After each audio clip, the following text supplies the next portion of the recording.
స్త్రీ సంతోషించినా, స్త్రీ కోపగించినా అమ్మవారు సంతోషించినట్టే, అమ్మవారు కోపగించినట్టే అన్నాడు. అందుకు స్త్రీ సంతోషిస్తే దేవతలు సంతోషించి వారి వంశాలను కాపాడతారట.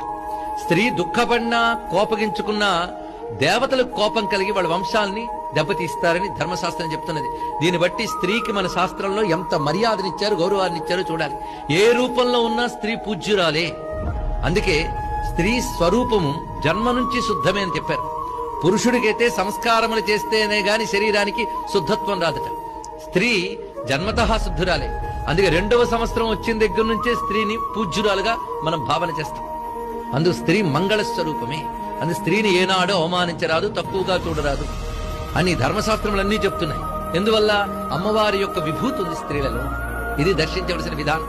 అంతేకాదు, స్త్రీలను అవమాన దృష్టితో చూసేవాడు, కాముక దృష్టితో చూసేవాడు శక్తి ఉపాసనలో పండలేడు అని శాక్తేయం